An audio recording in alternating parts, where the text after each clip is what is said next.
mbokk yi dal leen ak jàmm fii si Mahmoud TV te ñoo ngi bëggoon dalalaat ki nga xamante ni moo di Cheikh Ahmed Tidiane Ndao ñu gën ko miin si Cheikh Tidiane Ndao ngir mu nettali ñi histoire bi di histoire Karbala yow muy seetaan vidéo bi bu dee abonné goo ñoo ngi lay fàttali ne nga abonné waaye tamit bu dee abonné woon nga ñoo ngi lay ñaan nga partagé rawatina di ñëw ci commentaire yi ndax loolu dina dooleel kër gi di Mahmoud TV. ñu jaayanteeg man ba pare seeni loxo di mujj di nekk jaasi yu may rey daal di woyefal waxu Farazdak waaye Farazdak tegal ko ca ne ko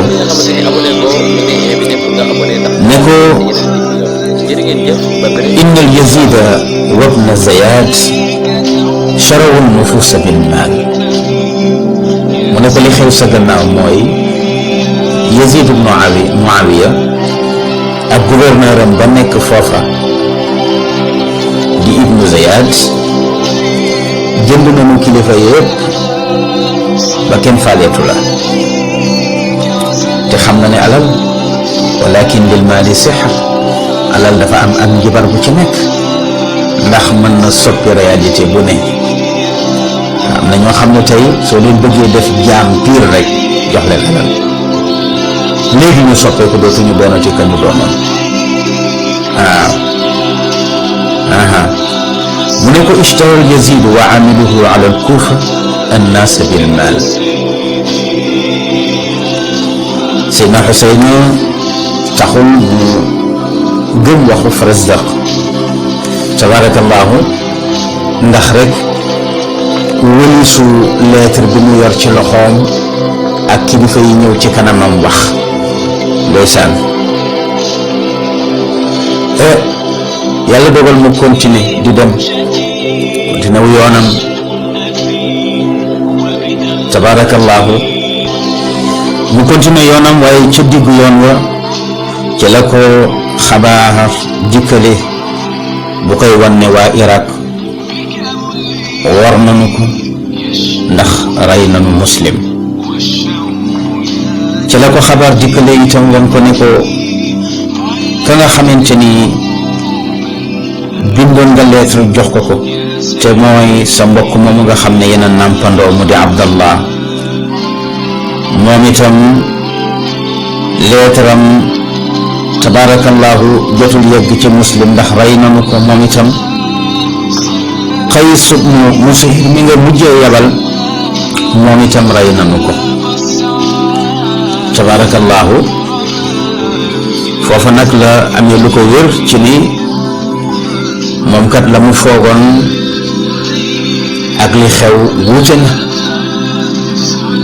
ca la toog nag diisoog nag mbooloo ma ne leen xazalatna shi'atuna wa man arada an yansarifa fal yansarif mu ne ko kon nag ñu ngi woowoon pour jàppale ñu ndeke war nañu kon nag ku bëgg ñibbi rek na nga ñibbi foofa nag am na ca mbooloo ma ñu wàññeeku illa ashaabuhu alladina hum aqaribuhu wa xullasu asfiyaihi ña des ak moom daal mooy mbokki jege ñaaleem ak ñi nga xamante ni bëgg nañu ko bu mënuñu ko bàyyi gannaaw foofu nag am na doomam ji ñuy wax Ali ibnul Akbar parce que Seydina Xuseyn am na ñaari doom yoo xam ne ku ci ne daf ko tuddee baayam kenn ki mu ngi ko tuddee Aliyunul Akbar ki ci tees moo di Aliyunul Asghar moo di Zeynul Abidin ñaari Aliyun yi foog nga xàmmee leen ci biir histoire bi Aliyunul Akbar bi nga xam ne mooy doomam di doomu boppam ne ko bàyyi mu ne ko labbayka mu ne ko li la ñëpp wax nag bu yeboo nga gëm ko dellu ca nga moytu waa Iraq ndax ñi ay warkat la foofa Seydina Xuseyn dégg na waxam waxu doomam jooju ba jëloon décision pour dellu wante dafa am nag lu ko téyewaat ndax Bani Aqil ñi nga xamante ni seen bàyyi la mu rey te moo di ambassadeur ba mu yebaloon foofa ci ñoom te ñu rey ko dagg bopp ba tabarakallahu ca kaw pale ba daaneel ko muy Muslim ibn Aqil ay doomam ñu ngi woon ci mbooloo mi ànd ak Xuseyn ne ko wallahi la narja xatta naaxuda bi tharina mimman qatala axaana. dégg nga ay doomam ak i frère am daal di ne bu ñu dellu mukk la tànk ñi rey suñu frère bi fayuñu ci ñoom. Seydina Xuseyn di gor tabarakallahu xam ne moo ko yebaloon ñu rey ko, kon nag bu ñëwee ba ci yoon wi retourné ñii ay mbokki jege ñaaleem doonte ñoom ñëpp ay mbokk lañu, dégg nga ne ñoom dañuy dem ngir seen mbokk ma ñu rey, kon Seydina Xuseyn bu wëlbati koo deful yi fi kor. te defe naa ne ak ngor buñ ko dee wax mu ngi commencé ci yonent bi ak njabootam. xoolal ni Seydina Xuseyn gore bi mu déggee ñu wax loolu ak li muy xam-xam gu wér ci ne ci danger la jëm tabarakallahu, ndax liñ ko wax wér na rey nanu muslim, di moment que rey nanu muslim kon amatul benn sécurité moom ci fa mu jëm. waaye amatul dara lu muy xool lu dul xool ci rek makarimul axlaaq, xool ci jikko xam ne léegi li fi sës rek mooy gore ba dee. fa lamma raa alxuseynu dalika qaal laa xayra fi lxayaati bacdakum ya bani aqil. mu ne yéen bani aqil, yéen ñu bokk ak aqil ak ñi mu jur, bis ni ki tey may naa leen sama dund. waaw fu ngeen deewee rek danaa fa deewee, kon nag ànd naa ak yéen ci seen décision. foofu am na ñeenti kuréel yu leen dikkal yoo xam ne xamuñu sax fa ñu jaar, ndax fexe nañ ba fatt yoon wuy jox xabaar Xuseyn di ko jox benn information, ndax li ñu bëgg mooy na yegg si rek ba ñu rey ko. wante ñeenti kuréel yii de ñu dëggu lañu, ñu baax lañu, ñoom am na fu ñu jaar ba yegg si. bi ñu yegg si itam dañu ko laaye biir. kaana arbaatu nafarin min alsaadiqina min ahli kufa saalahum Xuseyn an innaasi. bi ñu ñëwee Seydina Xuseyn laaj na leen lan moo xew ak xabaar yi ko dikkal, ndax dëgg la wala déet. waruñu ko, wax nañu ko wax ju wér. am na ku wax ca ñoom ne ko amma ashraafu nnaasi ilbun alayk ay mujtamicuuna ala adawatik li annahu qad azumat rishwatuhum. mu ne ko maa ngi lay xamal yow Xuseyn, bul bouger mètre fii nga taxaw ne da ngay dugg Irak, ndax soo ko defee yaa ngi jaay sa bakkan. mu ne ko ndax kilifay Kuufa yépp tey jàppe nañ la noonu, jàppeetuñ la soppe, la ñu waxoon ak yow génn nañ ci. mu ne ko lu tax? mu ne ko ndax liñ leen jox ci xaalis a bari, faaleetuñ la. mu ne ko wa amma saairu nnaasi fa afidatuhum tahwi ilayk.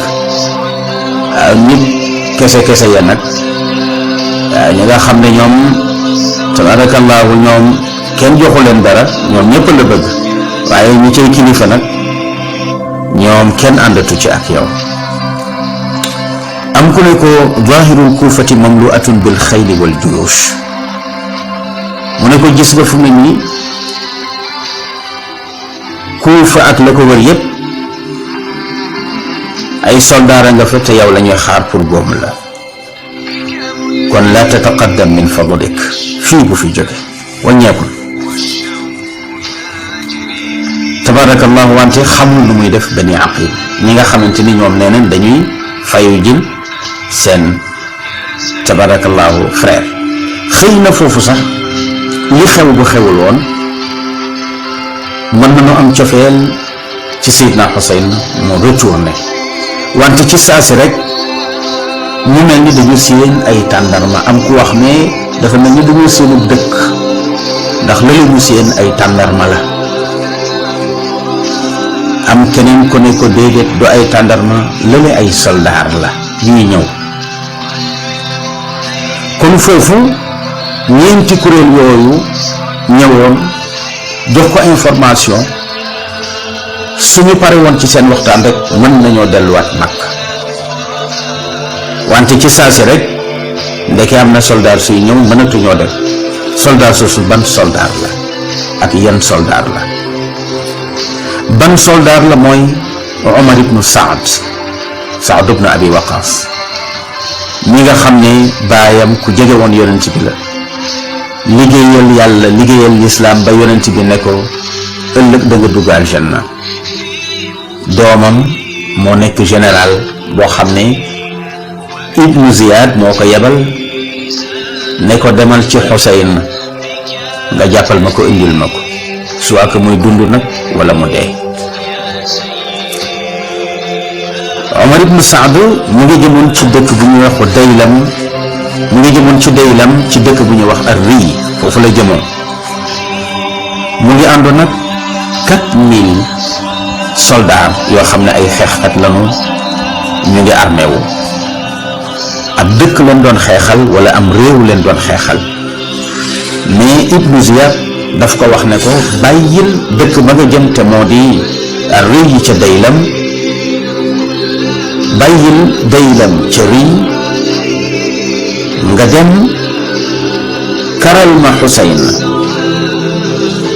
soo ko reyul li may njëkk a def mooy danaa la rey ba pare sa kër fii ci Kuufa danaa ko màbb, toroxal sa famille. mu jaaxle lool moom itam ñu daal di koy détourné, mu bàyyi fa mu jëmoon tabarakallahu daal di dem ci Xuseyn, mooy mbooloo moomu nga xamante ni seen nu leen ñu ñëw. bi ñu ñëwee tabarakallahu Seydina Xuseyn gis ni kii moo di Omar ibnu Saad ibnu Abi Waqaas. mu am yaakaar ci ne bu ñu waxtaanee daañu juboo, ndax kii ku baax la te bàyyam itam ku baax la, wala boog bàyyam ku baax la. kon nag yaakaar na ak mbaax ci moom, ci ne war na xam darajaam, xam ormam, xam wàccuwaayam. am ñu ne déedéet, am na ku ñuy wax Al-Hurr, moom itam àndoon nag junni soldaar, moo njëkk a daje sax ak Seydina Xuseyn. waaye ala kulli xaal ñaari tabarakallahu généraux yooyu yëpp daje nañu ak Seydina Xuseyn. bi nga xamante ni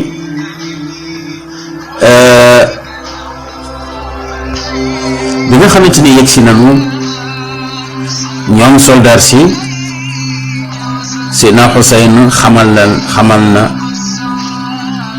Omar ibn Saad ne ko li ko indi Kuufa du dara lu dul ay kilifa yoo xam ne bind nañu ko lettre di sàkku ak ñëwam. mu génnee waxande ba te mooy walis wa, génnee lettre yëpp jóoral ko. mu ne ko waaw li nga wax yëpp dëgg la, wante man dañ ma détourné ndax maa ngi jëmoon ci dëkk bu ñuy wax Riy war a xeex ak waa Daylam.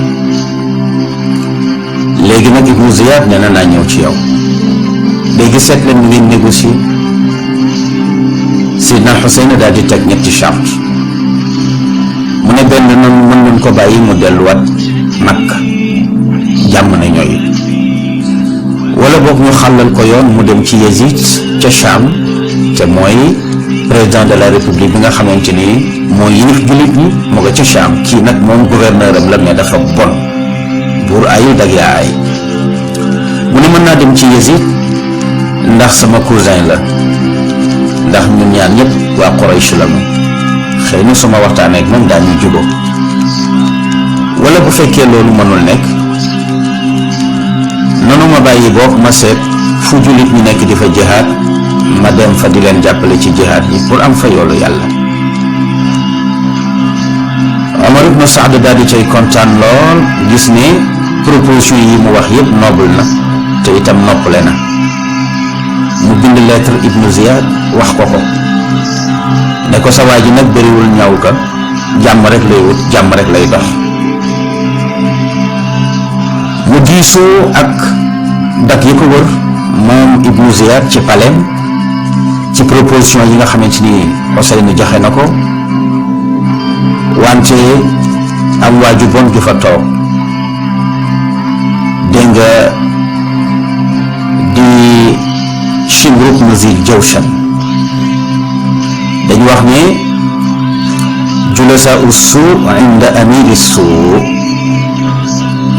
maanaam buur bu bon ba pare dak yi ko wër bon, mooy li dal Ibnu Ziyad. moom baaxul, yéeneem baaxul, xalaatam baaxul, jëfam baaxul, ñi ko wër itam ñoo ko gën a bon. foofu la ko Shimru ibn Zil Jawshan wax ne ko alzimhu an yanzila ala xukmik. mu ne ko du moom mooy joxe àtte bu ñu koy àtte ndax dañ ko jàpp otage, kon nag mbir maa ngi ci sa loxo, seetal lu la neex nga àtte ko. te li ma lay conseillé mooy na jaayanteeg yow wane ne nangu na ne Yazid mooy amirul muminin. comme loolu nangu ko woon Makka, nangu ko Medina, na ko nangu fii. bu fi jógewul nag ñu tuur bakkanam rey ko.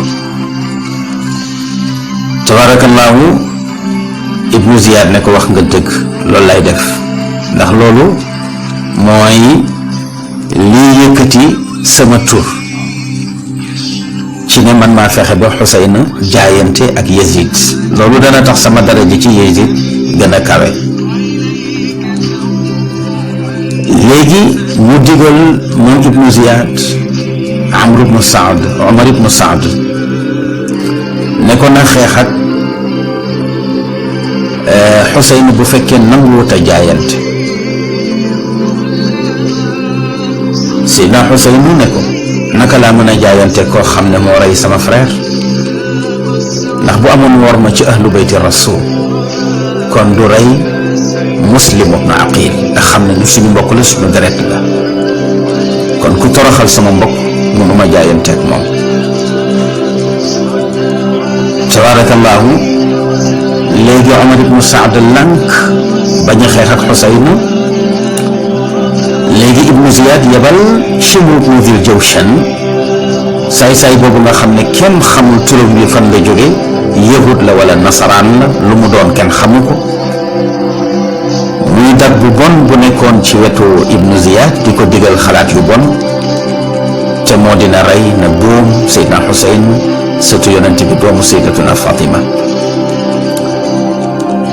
mu ne ko yebal ma dem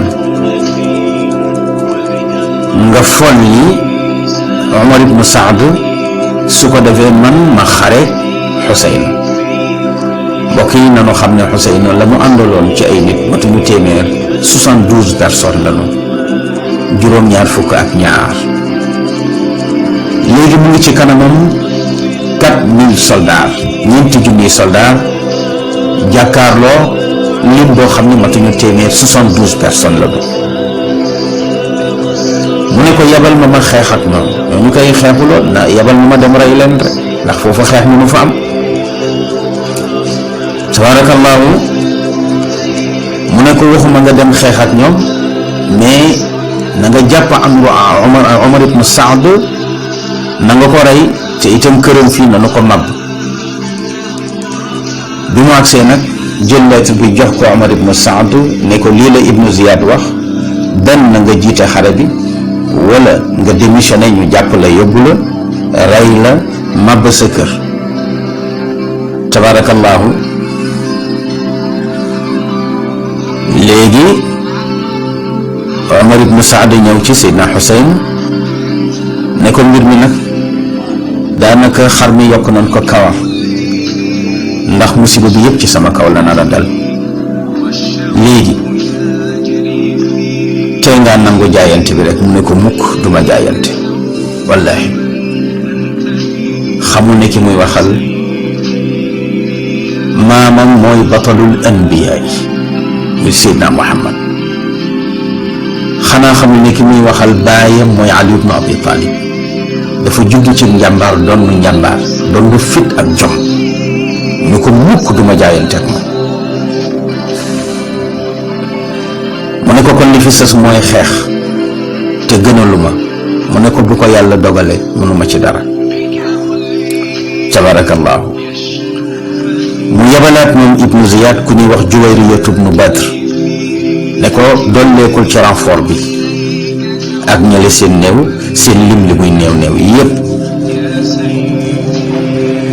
tabarakallahu loolu mu ngi tombeek alxames juróom-ñeenteelu fan ba ci weeru muharram nga xam ne suba la tam xarit foofu nag ci la Seydina Xuseyn xam ne xeex rek a fi sës lu mu am jël léegi kii ñuy wax Xorr bokkoon ci seen généraux yi xolam daal di sot julli daal di jot ñu war a julli Seydina Xuseyn taxaw ñépp wër taxaw ci gannaawam général boobu ñëw Xorr daal di ñëw ci gannaaw Xuseyn julli ci gannaawam barkeelu ci gannaaw sëtu yonent bi sallallahu alayhi wa sallam julli ci gannaawam Xorr ndax am na lu mu yëg ci xolam gis na ni ñu mu àndal ay saay-saay lañu ay till lañu yoo xamante ni li ñu bëgg mooy lekk njabootu yonent bi sallallahu alayhi wa sallam bu ñu jullee ba sëlmal mu ñëw moom Xorr ne leen alaa taqbaluuna min haa'ulaa'i maa ya'riduuna alaykum wallahi law sa'alakum at-turku wad-daylamu maa halla lakum an tarudduuhum mu ne leen lu tax ñii li ñu leen ñaan mënu leen ko may lu tax ku baax kii ngeen xam ne xam ngeen kan mooy maamam xam ngeen kan mooy yaayam xam ngeen kan mooy baayam xam ngeen li mu doon ci yéen ak wàccuwaayam lu tax nit ci charte yam leen ñaan mënu leen ko may te ñi ngeen di xeexali te mooy turk ak daylam mooy turk yi su fekkonte ne ñaan nañ leen ko ci wàllu négociation da ngeen leen ko may waaye bañ bu ngeen bañ njabootu yonent bi rek moo tax ngeen déjéeral daal di yëngal fasam ne bis ni ki tey génn naa ci yéen dañ naa ci yéen maa ngi ci Xuseyn ak lu ma ci mën a fekk kooku moo di al-Xurr kenn la woon ci seen généraux yi kooku ànd naag armée Seydina Xuseyn di ko défendre ba ca la bakkanam des ba mu agsee la mu njëkk a def mooy yëjj na leen xas na leen lu ne yàq na leen ko na leen yéen a ngi ni tere leen ñu naan ci Furaat te xam ngeen ne Karbala ak Furaat benn la dex gi nga xam ne mu ngi sànni ay doucham xaj yi ak mbaam xoox yi di ci naan picc yi ak nag yi di ci naan tey ngeen mën ko tere dogitu yonent bi sallallahu alayhi wa sallam doomu Fatima tabarakallahu yéen a bon lu ne mu yàq leen ko waaye ba tey rek xare bi commencé gul foofu nag li ci yéeme muy Seydina Xuseyn ñaan na leen ne leen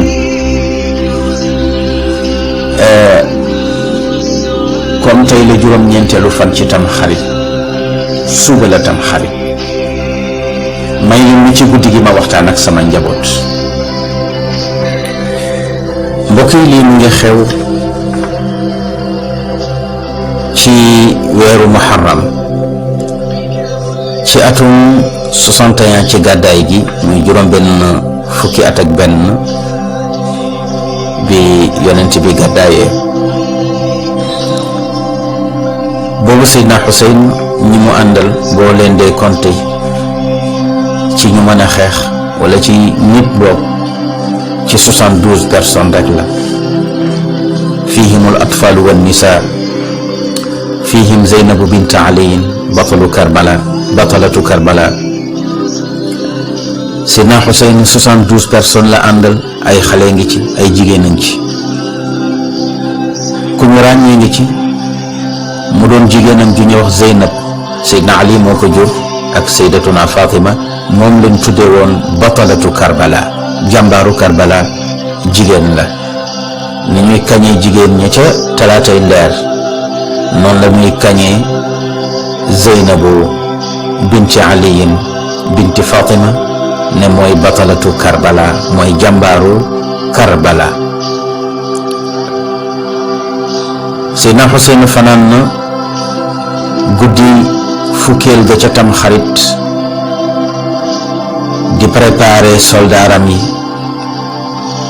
ngir mën a défendre boppam, ngir mën a défendre itam njabootu yonent bi, ndax kenn desul Makka ak Medine, ñépp la indi. kaana Xuseynu insaanan fadilan nabilan jalila. Seydina Xuseyn nit ku rafetoon jikko la, ku noobul, ku baax, nit ku rëy la woon ndax yàlla ko rëyal ci jikko yu tedd la yoroon.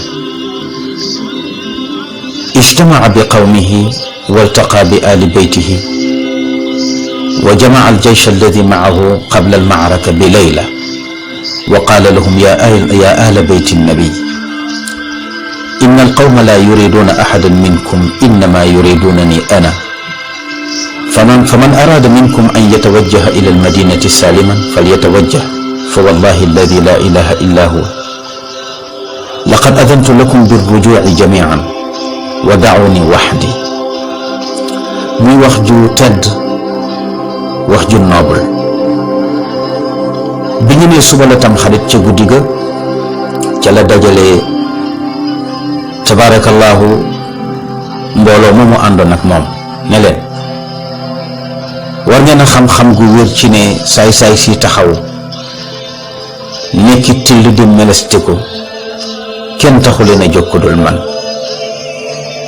kon nag maa ngi leen di ñaan képp koo xamante ni àndoon na ak man jox naa la ndigal nga dellu Madinatul Munawwara,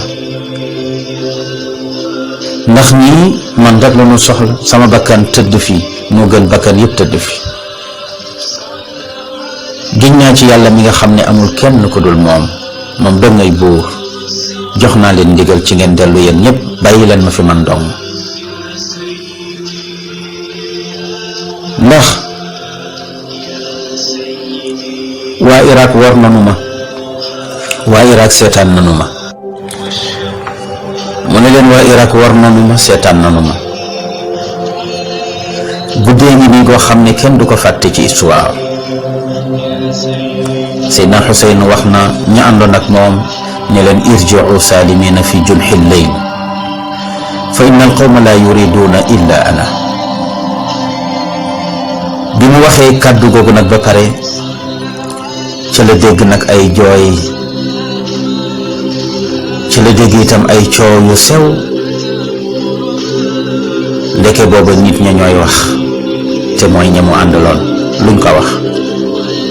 qaalu la natrukuka waxdaka ya ibna binti rasulillah maada naqulu lirrasuli yawma alqiyama law taraknaaka waxdak naxnu maaka ya Xuseyn naxnu maaka ya binti rasulillah. ñu ne ko li nga bëgg du ñu ko def mukk, du ñu la fi bàyyi yow dong, du ñu la seetaan noon yi di la rey, balaa laa kenn rey ci suñuy néew lay jaar. lan la ñuy wax yonent bi bu fekkee seetaan nañ la bàyyi la fii ñu rey la? lu ñu koy wax ëllëg yawmal xiyaam? ñoom biñ dee wax kàddu gi fekk na booba am nañu yaqiin ci ne ñoom ñépp ëllëg seen bakkan ci barab bii lay des ci Karbala. wante la ca neex mooy am nañu yaqiin ci ne ku ci sa bakkan dol rek yaa ngi ci alfirdawsal aala, yaa ngi ci àjjana ja gën a kawe ci wetu yonent bi sallallahu alayhi wa sallam. Seydina Xuseyn daal di dellu si toog ànd ak xel mu dal xam ne jaanam wàcc na. kon ku fi toog pas-pas moo la bàyyi, waaye xeexlawul kenn ngir jëmmam. ahlu beyti rasul jikko rek nga leen di nawe. Xuseyn boo ànd ak moom bis mu ne danga koy gën a bëgg ndax jikkoom yu tedd.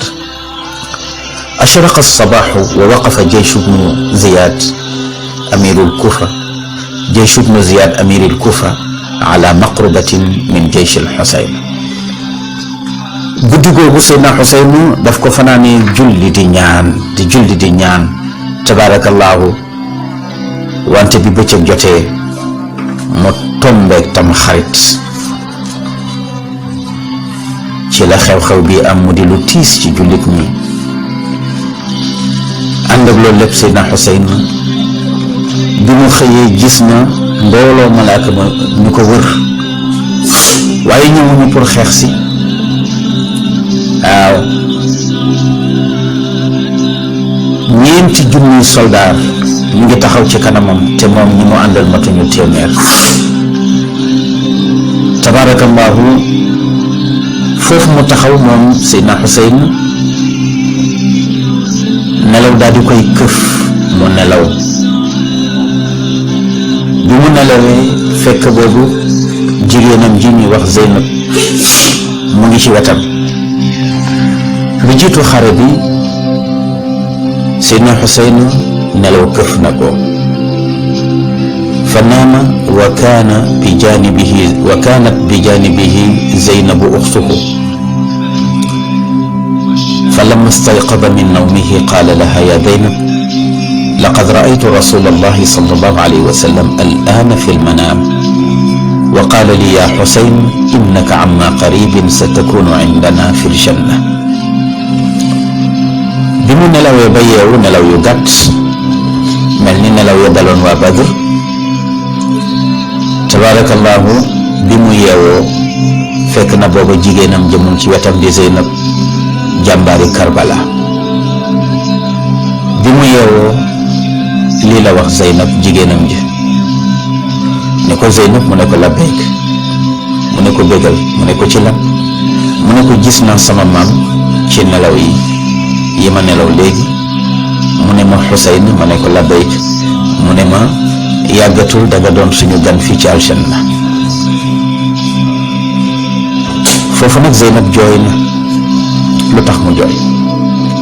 li annaha mundu sanawatin faqadat ummaha wa hiya fi alxaamisati min umriha wa ba'da dalika faqadat abaha aliyan shahidan wa huwa yusalli alfajr bilmuslimina bi Kufa al-Iraq wa ba'da dalika faqadat alxasana axaaha ba'dama dussa lahu السم ومات مسموما وهي الآن وبعد قليل ستفقد الحسين axaaha. moo tax mu jooy. li tax mu jooy moo di bi muy am juróomi at ci la ñàkk yaayam Fatima. kon nattu yu tiis yàgg na ko dal. ci 5 ans la ñàkk yaayam moom Zeynab. gannaaw ba mu ñàkkee yaayam mu toog tuuti rek at yu néew dégg ne rey nanu baayam ba muy julli ji fajar. mu toogaat tuuti di wétali ko seen taawu kër di seen mag di Xasan mu dégg ne jabaram tooke na ko ba posana ko rey. tey nag dégg na ci làmmiñu ki mu dese di càmmiñam di léppam di wéttalam di Seydina Xasan mu ne ko sama maam nee na yàggatul ma doon seen gan ci aljanna. kon nag wér na ko ne géntug Xasan dëgg la. kon Asan fii bu fi jógee fi lay génne àdduna. kon moom Zeynab su nekkul woon montagne muñ ci natt yi nga xam ne dal na ci moom kon mën na am sax tension bu ko rey ci saasi wala cardiaque bu ko rey ci saasi ndax mettit yi teguloo ci kawam ak itam li mu gis mu jàkkaarloog moom. waaye yàgg naa traversé ay situation yu yéeme.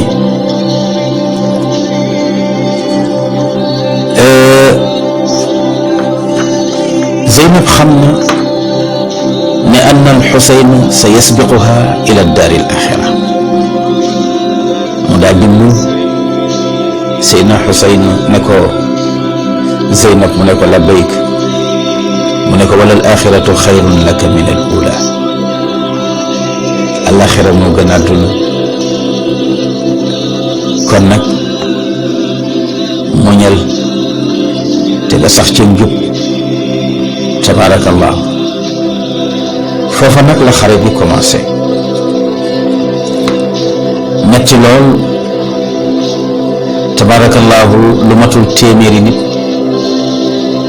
jàmmaarloog ñeenti junniy soldaar yoo xam ne ku ci nekk da nga armé wu. Seydina Xuseyn mu ngay falaxe ndax benn soldaar bu ne ci waa kër Seydina Xuseyn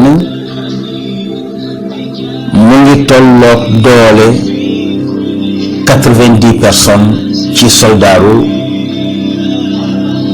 Yazid yi wala ci soldaaru Ibnu Ziyad yi. Seydina Xuseyn mu ngay falaxe lu taxaw ca kanamam rek rey na la. wante